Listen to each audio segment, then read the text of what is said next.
सबसे ज्यादा जो एंटी कॉलोनियल मूवमेंट पूरी दुनिया में हुआ, महिलाओं को आंदोलन से जोड़ने का काम अगर किसी व्यक्ति ने किया तो उस व्यक्ति का नाम महात्मा गांधी है। और आप देखिए कि देश को आजाद कराने के लिए, अंग्रेजों को इस देश से भगाने के लिए महात्मा गांधी जी को कस्तूरबा गांधी को छोड़ने की जरूरत नहीं पड़ी। छोड़नी पड़ी क्या? कस्तूरबा गांधी को साथ लेके चलते थे ना। और एक आज के प्रधानमंत्री हैं, कहते हैं कि हमको देश की सेवा करने के लिए पत्नी छोड़ना पड़ा। हाय रे बेईमानी। मेरी एक दोस्त है, उसने मुझे कहा एक दिन कि मुझे मोदी जी बहुत पसंद हैं। हमने कहा कि तुमको हम ना पसंद हैं यह बात कोई दिक्कत नहीं है, लेकिन तुमको अगर मोदी जी पसंद हैं तो एक बात हम तुमको कहना चाहते हैं, ईश्वर करें कि तुमको मोदी जैसे ही पति मिले। दूर से बात बहुत अच्छा लगता है, अपने पे जब अगर बात आ जाए तो उसका असर समझ में आने लगता है। आप मुझे बताइए, जो महिलाएं ये कह रही थी कि बृजभूषण जी ने कुछ नहीं किया, रह पाएंगी बृजभूषण के साथ? जीवन बिता पाएंगी उसके साथ? हमारे समाज में जो आज हो रहा है उसको हमको बहुत गंभीरता से समझने की जरूरत है।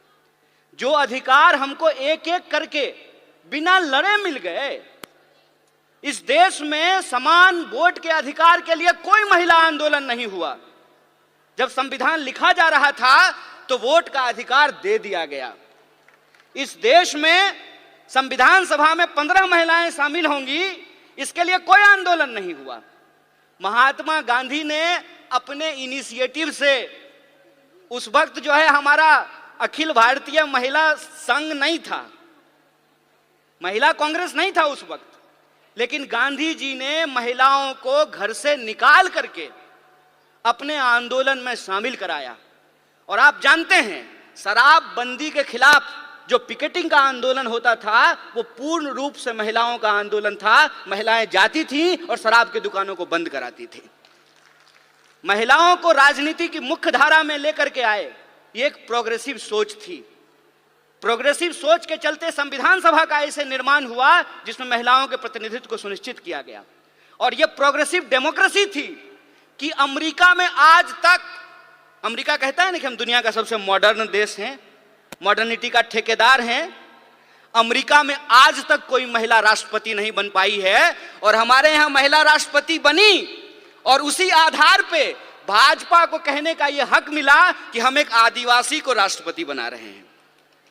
बोलिए, लेकिन प्रश्न यह है आज हमारे सामने कि एक आदिवासी को अगर इस देश का राष्ट्रपति बनाया गया है तो मणिपुर में जब अत्याचार हो रहा था तो माननीय राष्ट्रपति ने अपने मुंह पे क्यों चुप्पी साध रखी है? यह राजनीतिक चुनौती है। इस राजनीतिक चुनौती को हमको समझना पड़ेगा और हम यह बात समझें कि विंग बनाने का यह मतलब नहीं होता है कि हम गुलदस्ता हैं, कि नेताजी आने वाले हैं तो 4 महिला को बुला करके वंदे मातरम गवा देते हैं। हम गुलदस्ता नहीं हैं कि भीड़ में जो है आप आगे में 4 लोगों को बिठा करके हमको सजा दीजिएगा। हम तेज पत्ता हैं कि बिरयानी में ऊपर से डाल दीजिएगा और जब खाने लगेगा तो निकाल दीजिएगा। यह प्रतिनिधित्व का सवाल है। प्रतिनिधित्व के सवाल को हमको सीरियसली लेना पड़ेगा और अगर हम सीरियसली लेते हैं तो प्रश्न आता है पॉलिटिकल कल्चर का। आपने देखा, सारी जो एंकर हैं वो टीवी पे क्या कर रही हैं? वो कह रही हैं कि मणिपुर पे आप बोल रहे हैं, राजस्थान पे नहीं बोल रहे हैं। अरे राजस्थान क्या, दुनिया के किसी कोने में अगर महिलाओं के ऊपर कोई अत्याचार होगा तो बिना किसी राजनीतिक लाग लपेट के उसके ऊपर सवाल खड़ा करेंगे, उसके खिलाफ बोलेंगे, ये हमारा हक है। आप ये व्हाट अबाउट रीच कर रहे हैं। आप ये दिखाने की कोशिश कर रहे हैं कि चोरी हो जाना, डकैती हो जाना और बलात्कार हो जाना एक है। नहीं है एक। किसी का पर्स मारा गया और किसी के साथ बलात्कार हुआ, ये दोनों अपराध एक है क्या? जो सर्वाइवर होते हैं उनकी पूरी जिंदगी जो खराब हो जाती है। सवाल सिर्फ शरीर का नहीं है, सवाल उनकी मानसिकता का है, सवाल साइकोलॉजी का है। इस बात को हमको समझना पड़ेगा और ये दोनों अपराध को मिलाने को, दोनों अपराध को एक बनाने की कोशिश कर रहे हैं। हमको इसकी गंभीरता को समझना पड़ेगा। हमको इस गंभीरता को समझना पड़ेगा कि यह सब कुछ आ कहां से रहा है, उसके पीछे की मानसिकता क्या है। और हमारे राष्ट्रीय अध्यक्ष ने भी यह बात कही और सचिन जी भी ने अपनी बात में इस बात को कहा कि हम मानते क्या हैं, हम सोचते क्या हैं। अगर हम ये सोचते हैं, हमारे सोच में है कि धन की देवी लक्ष्मी है, विद्या की देवी सरस्वती हैं, तो धन की देवी जब लक्ष्मी थी तो राइट टू प्रॉपर्टी का अधिकार क्यों नहीं दिया गया? यह प्रश्न पूछना चाहिए ना। जब विद्या की देवी सरस्वती हैं तो महिला और पुरुष को पढ़ने का अधिकार क्यों नहीं दिया गया? यह जब हम सोचेंगे तब हमको समझ में आएगा कि आजादी गिफ्ट में नहीं मिला है, नागरिकता का अधिकार गिफ्ट में नहीं मिला है, राजनीति में शामिल होने का अधिकार गिफ्ट में नहीं मिला है। जो लोग उस वक्त आंदोलन को चला रहे थे, यह उनकी सोच थी कि अगर हमारी महिलाओं के पास पहनने के लिए साड़ी नहीं है।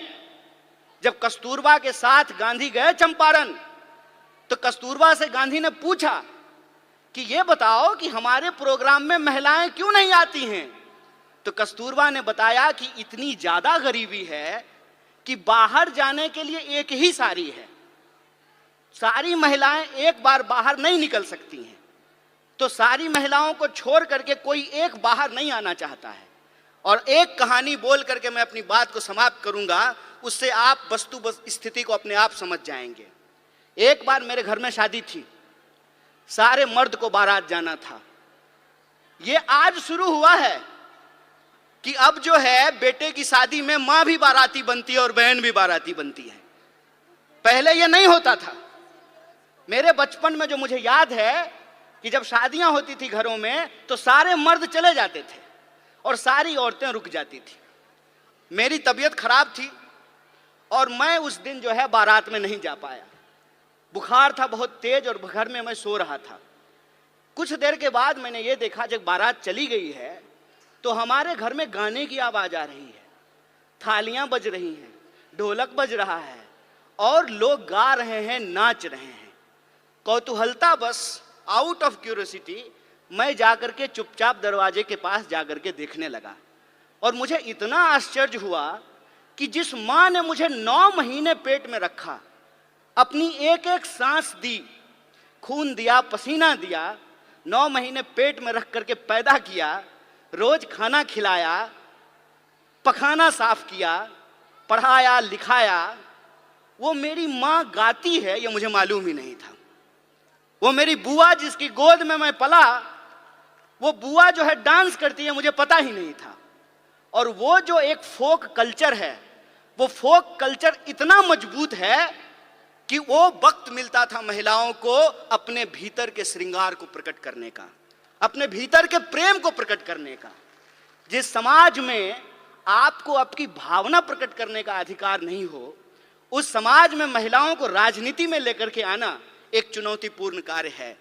और हम जितना आगे बढ़ रहे हैं, यह जो विचार वाली बात है, जो ये कहता है निर्भया कांड के दौरान कि अगर वो उस बलात्कारी को भैया भैया कह करके माफी मांगती तो उसकी जान बच जाती, उसी मानसिकता के लोग जब आज सत्ता में बैठे हुए हैं, तो आपको लगता है कि निर्भया के न्याय के लिए जो कानून आया वो कानून बन पाता? वो कानून इसलिए बन पाया क्योंकि कांग्रेस का नेतृत्व सोनिया गांधी के हाथ में था। इस बात को याद रखिएगा। यह प्रतिनिधित्व का सवाल है, यह नेतृत्व का सवाल है कि अगर नेतृत्व इस देश में इंदिरा गांधी के हाथ में रहा, नेतृत्व सोनिया गांधी के हाथ में रहा, तो महिलाओं को आगे बढ़ने का हक मिला। और नेतृत्व आज एक ऐसे आदमी के हाथ में है जो पत्नी छोड़ करके भाग गया, तो महिला अधिकार का क्या होगा, इसको आप बखूबी समझ सकते हैं। इसीलिए मैं पॉलिटिकल कल्चर की बात कर रहा हूं।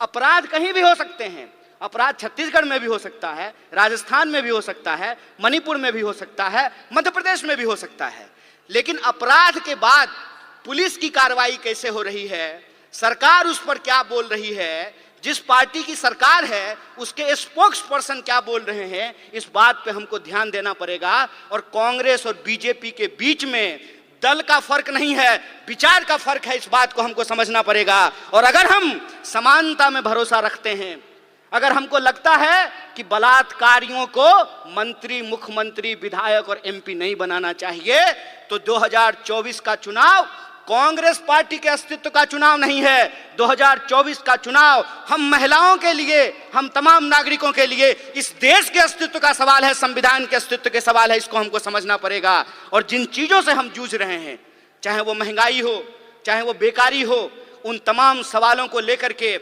हमको घर घर जाना है। और जो संविधान ने जो हमको अधिकार दिया है, समान अवसर का, सम्मान का, एकता का, भागीदारी का, उसको हमको आगे लेकर के जाना होगा। और जो नारा आपने लगाया है, आधी आबादी पूरा हक, अपनी पार्टी और एनएसयूआई के तरफ से इस मांग के साथ हम पूर्ण समर्थन में खड़े हैं और आप किसी लड़ाई में कंधे से कंधे मिला करके आपके साथ चलेंगे। इन्हीं शब्दों के साथ अपनी बात को खत्म करूंगा। शुक्रिया।